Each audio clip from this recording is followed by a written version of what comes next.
It is actually a spiritual love. What is spiritual love? Like, it is very pure in its form. Fine.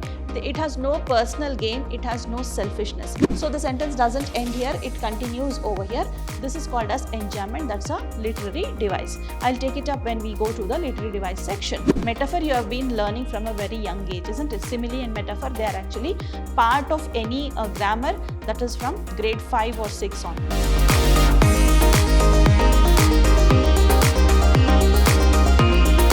Hello everyone, I am Dr. Shalini, Professor of English, Vidhyaashram First Grade College, the Temple of Excellence, MYSURU. Today we are here to understand one of the poems prescribed by University of MYSURU for 2nd Sem B.Ca. We are going to understand about the poem, How Do I Love Thee? So this poem is written by Elizabeth Barrett Browning. She is a very famous poetess. So let us see what is there in today's module. We'll be understanding about the poet first, and then we'll move on to the theme of the poem. Next, we'll move on to the summary. At last, we'll understand the literary devices that are there in the poem. There are no new words in this poem. Like all the words, like as you read the poem, it is very easy for you to understand. So I have not included the new words section here. So let us start with the introduction of the poetess here. So she is Elizabeth Barrett Browning, and she was a very great poet during the Victorian era. Victorian era means the era, that is the time when Queen Victoria was ruling England. Fine. So that time she was a very great poetess. She was very famous for her poems and collection of poems. So she only wrote poems, and collection of poems are very famous, and most of her works were actually published posthumously. Means after her death only most of her poems were published, and she gained lot of fame after her death only. So this is a very short introduction about Elizabeth Barrett Browning. So let us have the theme of the poem. So this poem expresses the poet's intense love towards her husband-to-be, that is Robert Browning. Robert Browning was also a poet during Victorian era, and you also have a poem written by Robert Browning, that is the laboratory in your syllabus, which we will be doing it in the coming sessions. He was Robert Browning, that is her husband-to-be. So she expresses her love towards him. So it is actually a spiritual love. What is spiritual love? Like, it is very pure in its form. Fine. It has no personal gain. It has no selfishness. It is really very pure, and there is no expectation at all in her love. So this is the theme of this poem. So this is actually dedicated to her husband-to-be, that is Robert Browning. Let us understand the summary of the poem. So this is actually a sonnet. Fine. It is a poem of 14 lines. It is very easy. Try to understand this just by reading it once. How do I love thee? Let me count the ways. I love thee to the depth and breadth and height it my soul can reach when feeling out of sight, for the ends of being and ideal grace. So here you can see, I'll just tell you about the rhyme scheme here. This, if you consider it as A, B, then B, again A. Fine. The first stanza comes like this, A, B, B, A. And the same thing will be carried on to the next stanzas also, A, B, B, A, C, D, D, C. So this way it is going on. So usually this will be the rhyme scheme of the sonnet. Fine. So here also the same thing is carried over. How do I love thee? Hope you know the meaning of thee. It is you. Fine. So she is expressing the ways in which she can love her beloved. So how do I love you? Which are the ways in which I can love you? Let me count the ways. She is trying to express the ways in which she is able to love him. She can express her love towards him. So she is counting the ways in which she can show her love towards him. I love thee to the depth and breadth and height. So she is giving a 3D form for it. Fine. She loves him very deeply. She loves him to the max, and it is actually in all ways. She just wants to say that in all ways she loves him. So she uses this expression, depth, breadth and height. So all these dimensions also she loves him. She is expressing her love. My soul can reach. So to what depth, to what breadth, to what height her soul can reach. Soul, the inner soul, what she has. Okay, wherever it can reach, there and all, I love you. When feeling out of sight, even if you are out of sight, you are in my heart, you are in my mind. I keep thinking about you is what she is telling. Even if you are not to be seen, I love you. For the ends of being an ideal grace. So from this end to that end till the death, till my last breath, and wherever the grace lasts, I love you is what she says. That means she is expressing the various ways in which she can love him. So she is telling about all the ways to, she expresses that she loves him too deeply, she loves him to the max and all. So this is the summary of the first stanza. I love thee to the level of every day's most quiet need by sun and candlelight. I love thee freely as men strive for right. I love thee purely as they turn from praise. So here she is, again you can see the this one, the rhyme scheme. So here if you give it as C, D, D, again C. Again the rhyme scheme is C, D, D, C. The first stanza it was A, B, B, A. Okay, so this way it continues. So coming back to this poem, I love thee to the level of every day's most quiet need. So though there is enjambment here, means the sentence doesn't end over here. She makes sure there is rhyme scheme at the end. There is a rhyme scheme that is followed, though the sentence doesn't end over here. So this is an enjambment. I love thee to the level of every day's most quiet need. So the sentence doesn't end here, it continues over here. This is called as enjambment. That's a literary device. I'll take it up when we go to the literary device section. By sun and candle light. So she loves him like every day's need, whatever is there. Like how essential sun is to our life, how essential light is to our life. So that much essential is the Robert Browning in her life is what she says. I love thee freely. I love you freely. There is no constraint. There is no barrier that can stop me from loving you. I am free to love you and I love you with free mind. As men strive for right. Few men feel that this girl is mine and they'll be very possessive. So they restrict her. But here there is no restriction, there is no expectation also. So she loves her very freely and not as a right. I love thee purely. So she loves him very purely as they turn from praise. So even when somebody praises, she gets this person only in her mind. So out of praise, some may get their mind diverted, but she doesn't want to do it. She doesn't do it at all. She loves him so purely. So this was the summary of second stanza. We move on to the third one now. I love thee with the passion put to use in my old griefs and with my childhood's faith.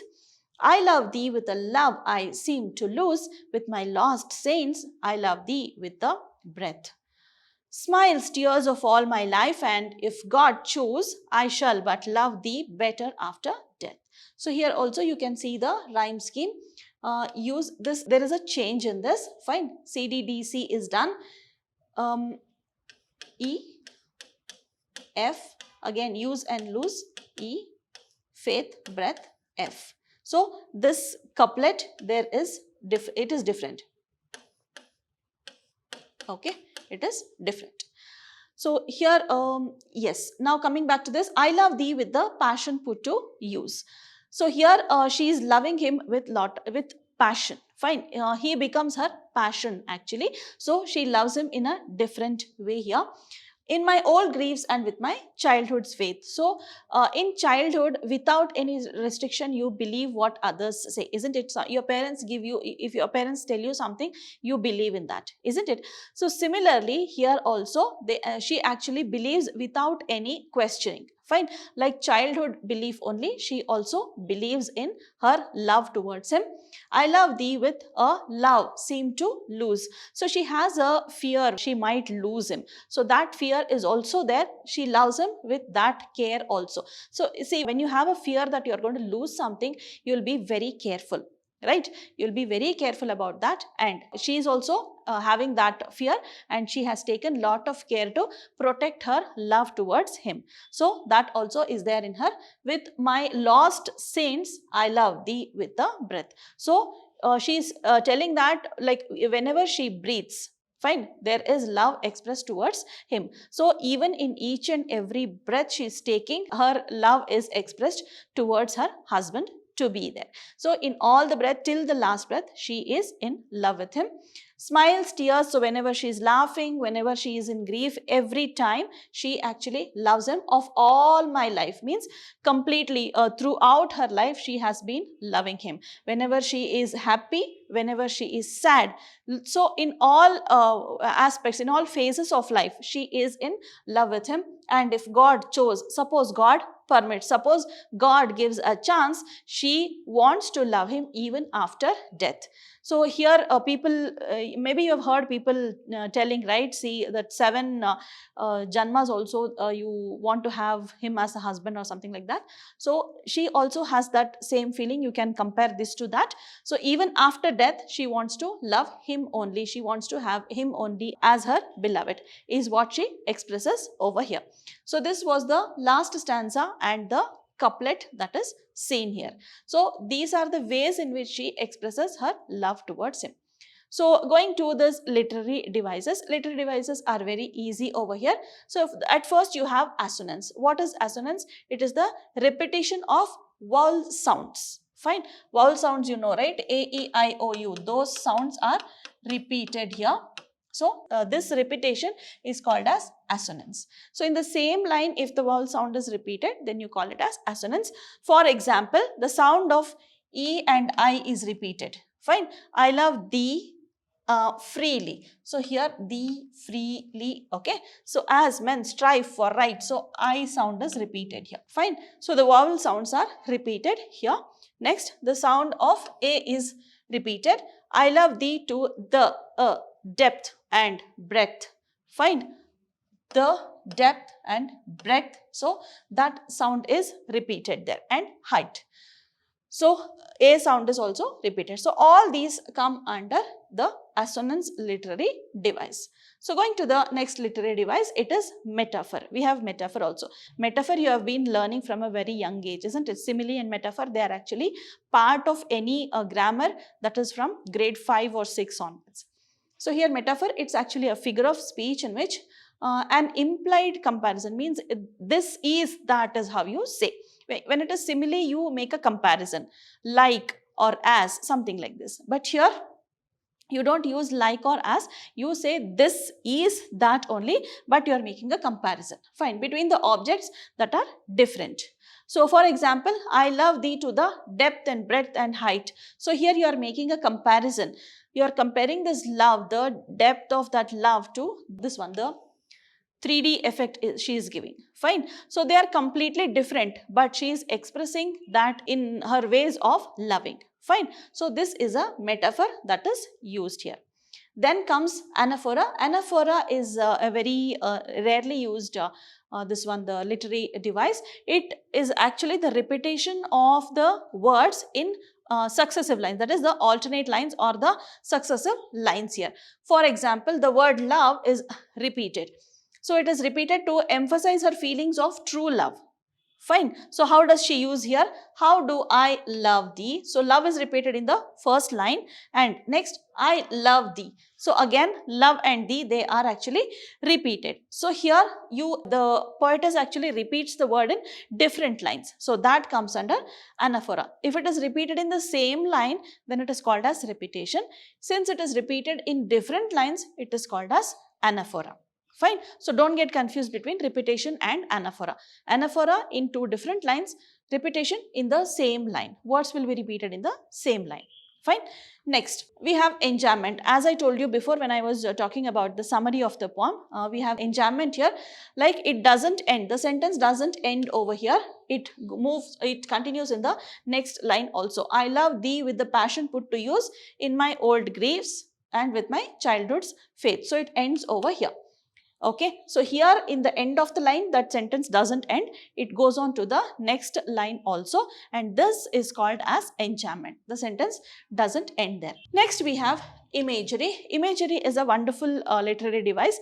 Most of the poets have used it because when you read the lines, you get an imagination of what the poet is trying to say there. So this is called as imagery. So here imagery is used to make readers perceive things involving their five senses. Fine. So basically it is the imagination. If the poet talks about some fragrance, then you feel that you get that fragrance, isn't it? Suppose some touch is felt, some soft or something they say, and you feel that soft touch. You involve your five senses there. So that is nothing but imagery. So here you can see, I love thee to the depth and breadth and height. So here you feel the depth, the height and the breadth. So much of love, you feel it in your mind. Most quiet need by sun and candlelight. Yes, you get the sun and candlelight also in your mind. In my old griefs and with my childhood's faith.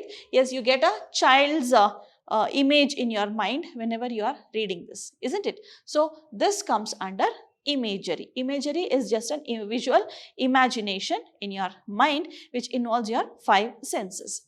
Next we move on to hyperbole. Hyperbole is something wherein you exaggerate things. It's a device used to exaggerate, means you tell it more than what is required, tell it more than what is there. Fine. So it is a device used to exaggerate any statement for the sake of emphasis. It is just for importance. Fine. So for example, I love thee to the depth and breadth and height. So here the poet is exaggerating the feeling, isn't it?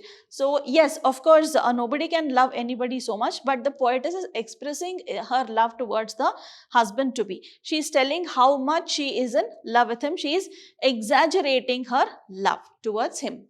My soul can reach when feeling out of sight. So even if he is not there, that is, even if he is out of sight, she loves him so much, is what she is telling there. Okay, so this is nothing but exaggeration, that is called as hyperbole. Fine. So these were the various literary devices that we understood. So in this poem, altogether, the summary, it's a sonnet and it follows a specific rhyme scheme. So Elizabeth Barrett Browning is expressing her love towards her husband to be. How deeply she loves him, how purely she loves him is what she tells in this poem. Okay, so by this we come to the end of this poem, that is the summary of this poem. So let us meet again in our next session with another poem, Thou art just Lord. So this we are going to understand in our next session. So keep learning, children. Thank you for your time. Take care. Bye-bye.